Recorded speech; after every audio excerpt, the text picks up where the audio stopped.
Doubling up on reviews because I wasn't around last week. I was on vacation. Now I'm behind on work. Secret Invasion. I'm going to talk both episodes 4 and 5. And short version, the problems with the series continue to be the problems with this series. To be fair, the strengths with the series also remain the strengths. Those strengths are two primary things. One of them is Samuel L. Jackson. He, especially in a lot of the one-on-one scenes where he just gets to sit and talk with somebody, he's really good. And a lot of those are a lot of the best scenes in this. They honestly sell the relationship between him and his wife a hell of a lot better than I thought it was going to be possible to do in the time that they had, given that they didn't lay any foundation for this. And a lot of that's down to the performance of both characters, to be fair, but Samuel L. Jackson being one of the strong things is a consistency across it. The other one being Olivia Colman, who is my favorite thing about this show whenever she's on screen. But if I am honest, I completely forget she's in it whenever she isn't on screen because it really doesn't feel like she factors into the story. Like, narratively, structure-wise, I'd say you should remove her. She's not contributing anything to the plot, but in terms of my enjoyment, don't you dare remove her because she is absolutely a highlight of this. And I've talked before, part of that is just she's playing an archetype that I very much enjoy. Someone who is ruthless, but also just pleasant, just happy to talk to. And it's not even really a facade. It's not like she's acting pleasant and then goes, like, no, she's pleasantly going about what she thinks is necessary, which is some awful stuff. And I just enjoy that. I just like it. So she's great. He's great. They both have really good scenes. Basically, any scene that either of them is in gets elevated by their presence. Let me specify. Any, what I'm going to call acting scene, because I'm going to separate action scenes from that equation, because the action scenes are fine. They're fine. But then there's everything else. So we kick off episode 4. Spoilers, by the way. We kick off episode 4 by immediately reviving the character that we hung as a cliffhanger had died the previous episode. So a character that I noted at the time, I didn't feel anything when she died because I didn't understand her well enough as a character, is now also back. And I still don't feel anything. And I'm like, oh, okay. And then later that same episode, they will actually kill a character I do care about, that being Telos, who, while not as much of a highlight as either Samuel L. Jackson or Olivia Colman, I do like Ben Mendelsohn. I really like the energy he brought to this character, and I had a lot of lingering affection for him from Captain Marvel, and this didn't squander that. I don't think it took full advantage of that lingering affection, but it didn't squander it completely either. And so he dies. And, it's always a risk deciding to kill a character that has been around longer and that audiences have gotten, or in theory at least, have gotten attached to. Arguably, the show already did it with Maria Hill, but I would say she has never gotten as much of a highlight or front and center attention paid to her as Telos does. And the thing is, when you decide to kill a character that it is believed the audience is attached to in a positive way, and at least I know I was, if you do it right, then it really does just make the entire thing more impactful. It raises your investment. It makes you really want to see justice done, see their memory honored, see them not die for nothing. If you do it wrong, it just causes you to detach a little bit from the story because one of the characters you actually cared about is not there anymore, and what's left is just mostly stuff that isn't engaging you. And unfortunately, for me at least, that's the case with killing off Telos. Even though he wasn't even one of the bigger highlights, he was still in the positive side of the equation, and now he's gone, and we're still left with all the negatives. So there's that. There's Rhodey. Like, my overriding question, which the show has not addressed as yet, maybe it will in the last episode, I don't know. My overriding question with that is, for how long? Which other than wondering the logistics of how long has Rhodey been a Skrull, I don't care. Like, he was the obvious pick to turn out to be one. So it wasn't particularly shocking.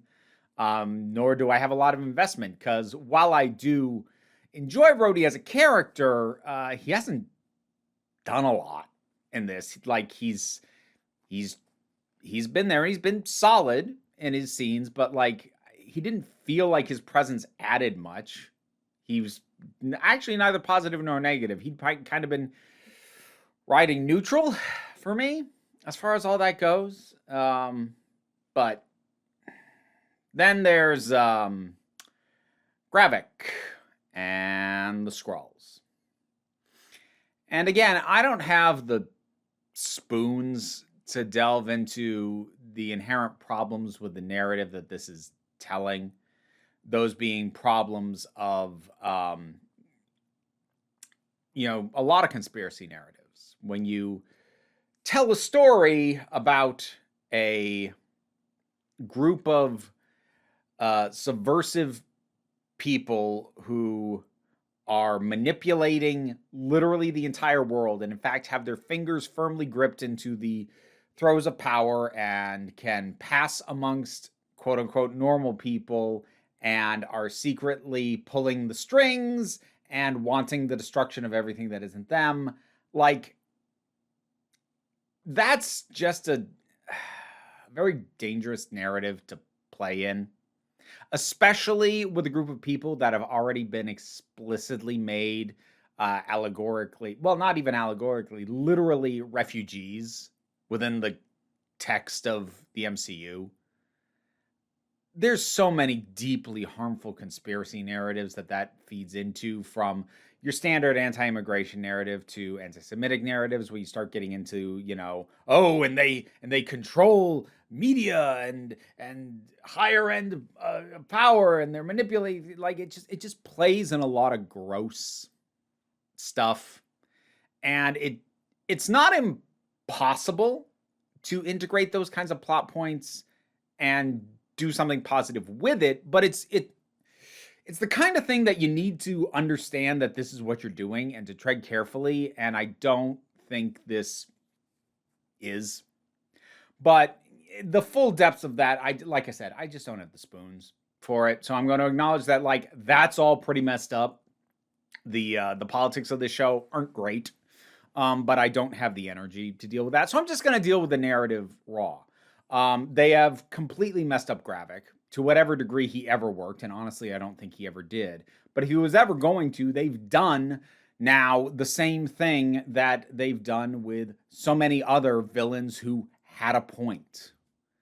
It's the only time that I think this has actually worked for Marvel was with Killmonger, but it's the same kind of mistake that they made with the Flag Smashers in Falcon and the Winter Soldier. It's just a general mistake that, honestly, not only just Marvel, but a lot of things seem to be making when they want to dip their toes into, it's kind of ambiguous because maybe the villain kind of has a point, but then, like, we completely undermine Gravik as a character because he's made it clear that he is willing to sacrifice nearly all the Skrulls that are on his side, in order to achieve the destruction of humans.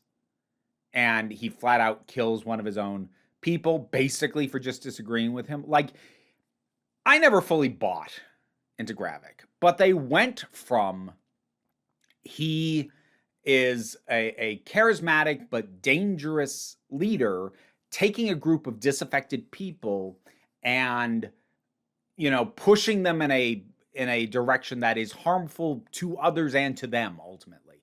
We've gone from that to, he's actually just out for revenge and he doesn't really care about them all that much, and he will haphazardly kill his own people if they displease him. Which, we've gone from having some nuance, underdeveloped nuance, but some nuance, to just none. It's none. He's just a generic villain now. That's all he has become at this point. The one thing that I will give the show a little bit like a tiny smidge of credit for is at the very least when he does this, there is an attempt at a Skrull mutiny, and he only wins because he's dosed himself up as a super Skrull. But I do appreciate at the very least, and this isn't necessarily a good thing. This is more of a, oh, you could have done something even worse. Because the worst thing would have been, as Gravik goes in that direction, everyone just follows him, implying that all these people are mindless, incapable of thinking for themselves, and don't see the damage he's doing. Instead, you have not even just one, like a notable sized group of them try to take him down and failing, unfortunately.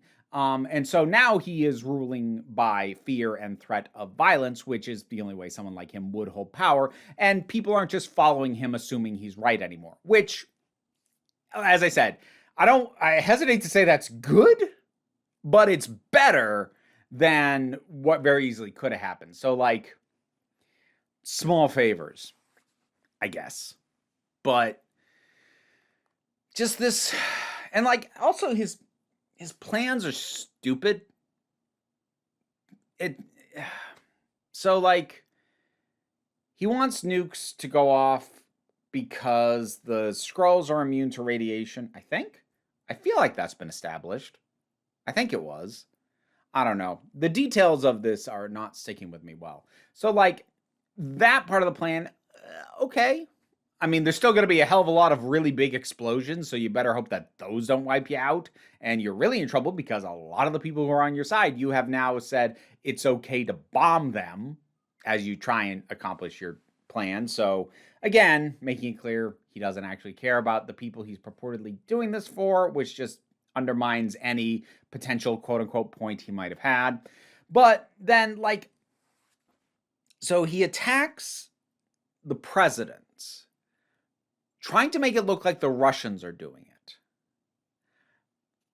But, okay, so it could have worked if it was made clear that it was always his plan to have the Americans or NATO or the UK or, you know, people who aren't Russia believe that the Skrulls are in league with Russia, but everything that is presented makes it seem like that is an adjustment he makes on the fly.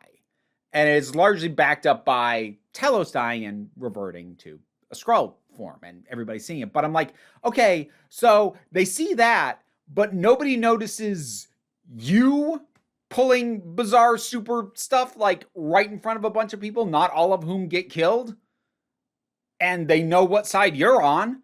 Or, you know, not to mention the fact you go in there with a bunch of Skrulls and a bunch of them get shot, dead, by all indications. They're going to revert to their own forms.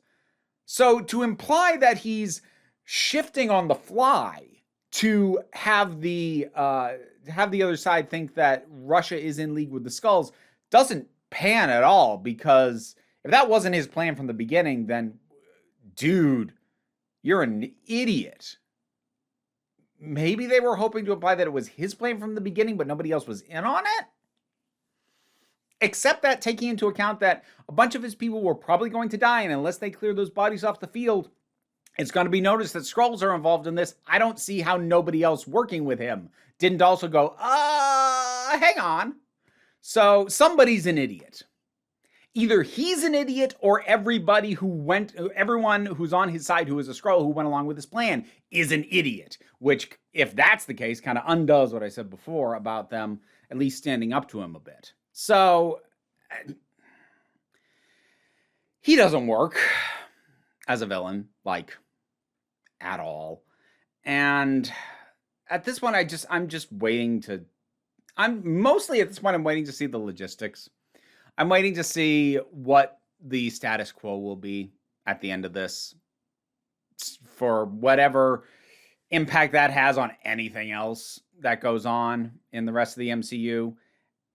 And I don't remember the last time I've had my motivation for watching something MCU related basically boil down to homework. Boil down to, well, the only reason I'm here is to make sure I'm up to speed. Because that really is the only reason I'm still watching this. Despite, as I said, some good performances, some genuinely good scenes even. I just don't care. It's such a mess, and it feels so thoroughly undercooked. It's just a shame. And I don't know. Secret Invasion as a concept was always an interesting one. I don't think it was particularly well executed in the comics either, but it's still an interesting enough core idea. Just the reason that it doesn't work in the comics is completely different, just to be clear. But, you know, it's just, it's nah. That's where I'm at. Not even meh. Nah. I don't know what that means. Secret Invasion, we've got one episode left, then I'm done. Which is like, if this thing wasn't only 6 episodes, I would have bailed on it by now, because I don't like coming back to something that I'm this certain I'm not going to enjoy. So, I mean, to be slightly fair, She-Hulk managed to pull it out at the tail end. Last 3 episodes of that show were great. So, I mean, I suppose technically it's not impossible for the finale to somehow pull it together. I will be shocked, real shocked if that happened. But I suppose it's technically possible, or at least find a reason to make me care. I think like too many of the problems I've laid out so far are too embedded in the story it's been telling so far. It can't fix everything, but like maybe it can still pull an ending that makes me care. Maybe? I don't know. We'll see in a week. Whatever your thoughts are on this, drop something down in the comments. Let's talk about it. Patreon pays the bills, enables me to do this as my living. Even if you can't help out that way, like, share, subscribe. Those are always helpful, but don't worry too much about it. So, yeah, this was a bit of a mess review. I didn't even distinguish between episodes 4 and 5 because I back-to-back them and it's serialized. So it was one double-length episode as far as I'm concerned. But anyways, don't worry too much about any of this. We take a relaxed attitude around here, so you can come on back next time you need a break.